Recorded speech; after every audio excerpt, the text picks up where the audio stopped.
আসসালামু আলাইকুম, কেমন আছেন সবাই? আশা করি সবাই ভালো আছেন। আপনাদের সবাইকে আমন্ত্রণ জানাচ্ছি আমার শখের ব্লগ চ্যানেলে।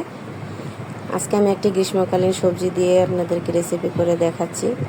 আর গ্রীষ্মকালীন সবজিগুলো কিন্তু সবাই বলে থাকি আমরা যে খেতে বেশি একটা ভালো লাগে না, তবে এগুলোকে যদি নানানভাবে খাওয়া যায় তাহলে কিন্তু খেতে খারাপ হয় না। আর আমি আজকে ভাজি করছি চিচিঙ্গা, সেটাকে ভাজি করলাম একটি ডিম দিয়ে। চলুন তাহলে দেখে আসি রেসিপিটি। প্রথমে আমি এখানে চিচিঙ্গা নিয়ে নিলাম কুচিয়ে, আর নিয়ে নিলাম পেঁয়াজ কুচি, রসুন কুচি আর কাঁচামরিচ চিড়ে নিলাম, আর সাথে সাথে একটি ডিম।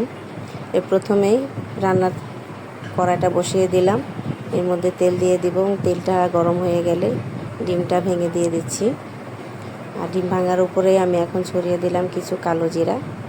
এখন সমস্ত ডিমটাকে আমি ভেঙে ভেঙে টুকরো টুকরো করে ছোট ছোট আকৃতি করে নেব। আর এগুলো করা হয়ে গেলেই মোটামুটি ভাজা হয়ে গেলে আমি এখন দিয়ে দেব পেঁয়াজ কুচি এবং রসুন কুচিগুলো, আর সাথে দিয়ে দিচ্ছি কাঁচামরিচ। এগুলোকে কিছুক্ষণ আমি ভেজে নেব।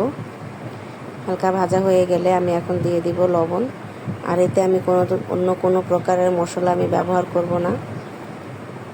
তারপরে যখন এগুলো একটু ভাজা হয়ে যাবে, তারপরে আমি দিয়ে দিলাম চিচিঙ্গাগুলো দিয়ে এগুলোর সাথে ভালোভাবে নেড়েচেড়ে মিক্স করে নিচ্ছি।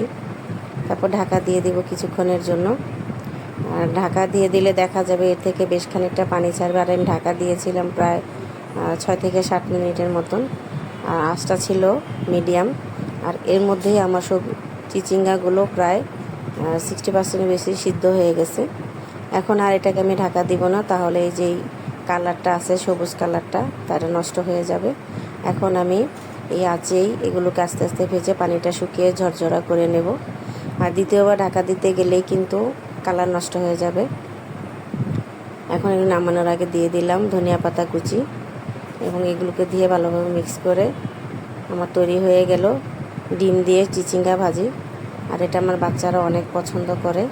চিচিঙ্গা আমি নানানভাবেও ভাজি করে এর সাথে কিছু আলু কুচিয়ে দিয়েও সুন্দরভাবে ভাজি করা যায়। আপনারা এই একই আইটেমকে বিভিন্নভাবে রান্না করে খেলে দেখা যাবে রান্নার স্বাদটাও পাল্টাবে এবং খেতেও ভালো লাগবে। ধন্যবাদ সবাইকে আমার সম্পূর্ণ ভিডিওটি দেখার জন্য।